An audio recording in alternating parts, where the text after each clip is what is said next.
Maybe you want to make D&D more challenging or more realistic, or you just want to try something different for your next campaign. Well, today I'm going to give you 5 ways to make your next campaign a more brutal campaign. First of all, let's be open and honest. This is a safe space, right, Tobias?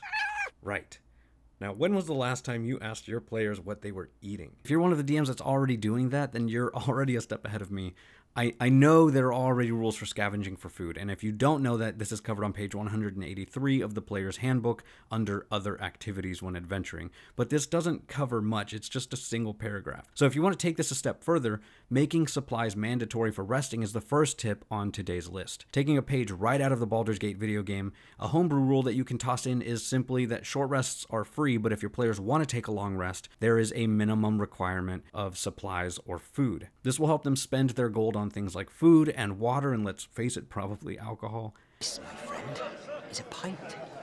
It comes in pints. Oh, I'm getting one. But they will also have to take time to forage or hunt, which in turn could create for some really interesting random encounters when they're out in the woods looking for food or whatever. But it will also make them mindful of what supplies they have on them, and they can actually have a reason to track what's in their portable hole or in their bag of holding or on their backpacks. That'll be the books. This is just one extra step that I think makes players mindful of their PC's day-to-day life, which I think helps immerse them. Now, lots of DMs run with the rule that obviously a PC wouldn't actively be starving themselves, so they play under the assumption that PCs are eating while going about their day. On top of the fact that some players may just not like having to keep track of food as a game mechanic, take this one with a grain of salt.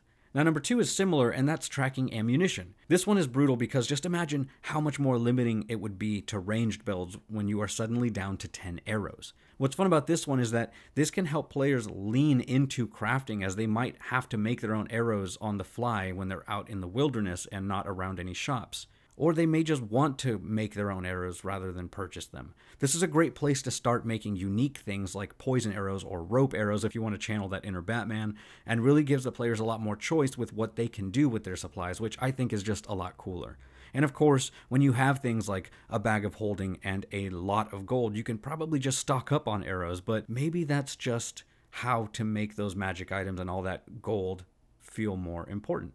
Piggybacking off of that one at number 3, making spellcasters track spell components. Or on the other side of that, simply just making arcane focuses expensive and rare will add the same or similar effect. Magic is already kind of broken in the Dungeons & Dragons game when compared to martial classes, so tracking those components is a way to keep magic classes from becoming way too overpowered. Plus, I do think that simply by having those components, you create a much more vivid picture in the players' minds of what's really going on when casting spells. I think a mistake that a lot of DMs make is simply not tracking those verbal, somatic, and material components, because it's just so much easier to let the player cast the spell rather than think about and have to look up exactly what is required to cast that spell. And I am 100% a part of that club. And if your players are into it, well, tracking what is needed for a spell can be a really fun reason to have to visit their favorite shop in their local town, or create some challenging scenarios when the wizard runs out of a component in the middle of a fight.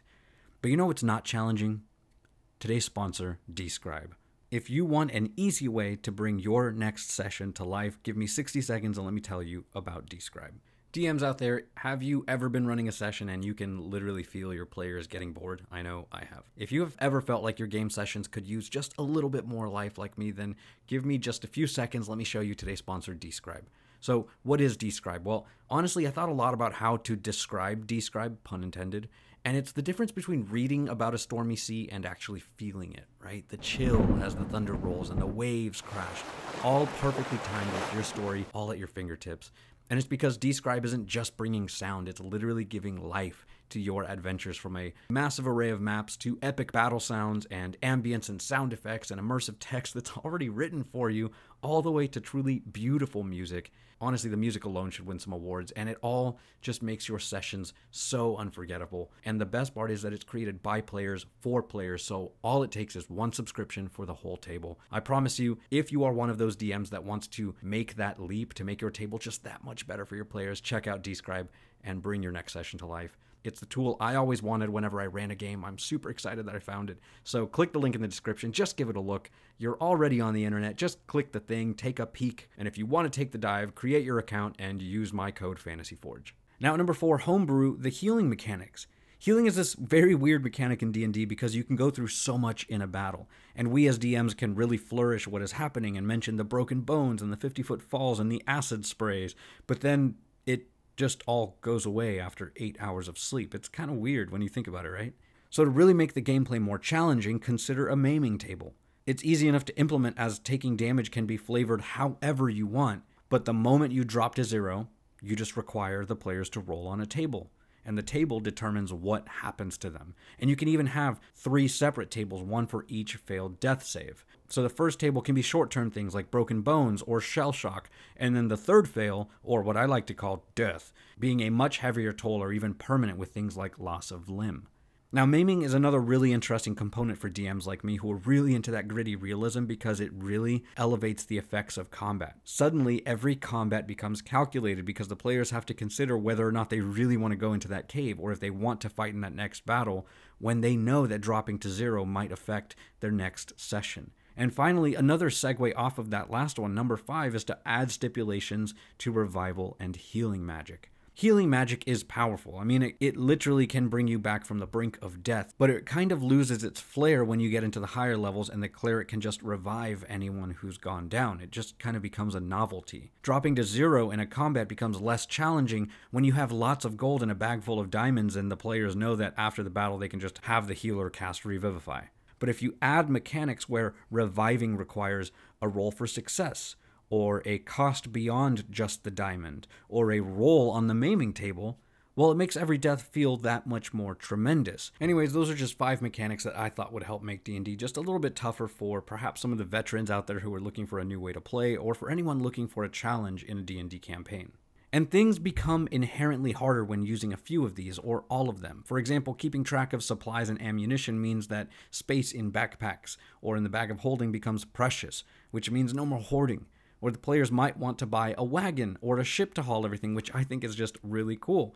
And maiming can lead to unique situations because if a player loses their ability to speak, or they have disadvantage for a while because they're learning to fight with their left hand or something, these can really elevate the immersion for players. And I'm personally the type of DM and player that loves when things get challenging. Maybe your players will too.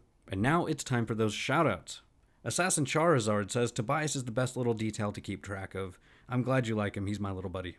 Tobias Cancelier 6972 says, Hi Tobias, we almost have the same name. I really hope I pronounced that correctly. Noah Rice 3362 says, the perfect distraction. Nice one, Tobias. Gives us a reason to look at you and not the notes. Love this one. Definitely an interesting concept and well worthwhile for making more unique worlds. I love messing around with more obscure concepts for world building every once in a while. It's lots of fun. Science just adds a little bit more interesting to the table. I'm glad you liked my science and fantasy video that I made. If you haven't seen that, go check it out. But yeah, I think that just thinking a little bit about your science and how it fits into your world can not only make it feel more realistic, but honestly, you'll come to find that sometimes the real scientific answer is weirder than any fantasy thing you could possibly come up with. Now, if you were paying attention in today's video, leave a timestamp down below with where you saw Tobias in this video, and you just might get shouted out in the next one. Anyways, let me know in the comments down below if you think I forgot something. What would you do to make your Dungeons & Dragons game tougher and more brutal? As always, thank you so much for watching. For John, my friends, and we'll see you next time, adventurers.